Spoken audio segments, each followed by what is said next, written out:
Hello, Amma's വ്ലോഗിലേക്ക് എല്ലാവർക്കും സ്വാഗതം. എല്ലാവർക്കും സുഖമാണെന്ന് വിശ്വസിക്കുന്നു. ഇന്ന് ഞാൻ ഉണ്ടാക്കാൻ പോകുന്നത് ഒരു മാതളം ജ്യൂസിൻ്റെ റെസിപ്പിയാണ്. അതിനായി 2 മാതളം ക്ലീൻ ചെയ്തത് മിക്സർ ജാറിലേക്ക് മാറ്റിയിട്ടുണ്ട്. കുട്ടികൾ വൈകുന്നേരം ക്ലാസ് കഴിഞ്ഞ് വരുമ്പോഴേക്കും കൊടുക്കാൻ വേണ്ടി ഒരു ജ്യൂസ് തയ്യാറാക്കാമെന്ന് വിചാരിച്ചു. അതിനായാണ് മാതളം ജ്യൂസ് തയ്യാറാക്കുന്നത്. അതിലേക്ക് ഒരു 4 സ്പൂൺ പഞ്ചസാര ആഡ് ചെയ്ത് കൊടുക്കാം. ഒരു അരക്കപ്പ് പാല് തിളപ്പിച്ചാർത്ത ഫ്രിഡ്ജിൽ വെച്ച് കുറച്ച് നേരം മാത്രമേ ഫ്രിഡ്ജിൽ വെച്ചിട്ടുള്ളൂ. ആ പാലാണ് ഇതിനായി ഉപയോഗിക്കുന്നത്. കുട്ടികൾക്ക് കൊടുക്കുമെന്നതല്ലേ വിചാരിച്ച് കൂടുതൽ തണുപ്പിച്ചിട്ടില്ല.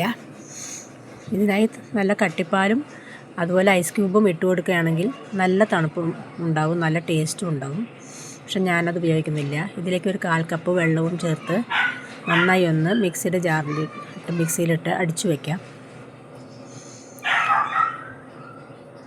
എല്ലാവരും എന്നെ സപ്പോർട്ട് ചെയ്യണേ. ലൈക്ക് ചെയ്യാനും സപ്പോർട്ട് ചെയ്യാനും മറക്കരുതേ. ചെറിയ വ്ളോഗാണ്, അതെല്ലാവരും സപ്പോർട്ട് ചെയ്യാൻ ശ്രമിക്കുക.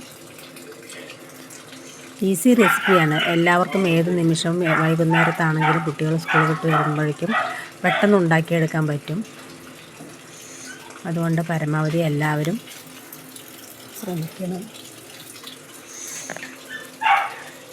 മിക്സിയിൽ ജ്യൂസ് തയ്യാറാക്കി അത് 2 ഗ്ലാസ്സിലേക്ക് സെർവ് ചെയ്യുന്നുണ്ട്. എല്ലാവരും ഇതൊന്ന് ഉണ്ടാക്കി നോക്കാൻ ശ്രമിക്കണേ.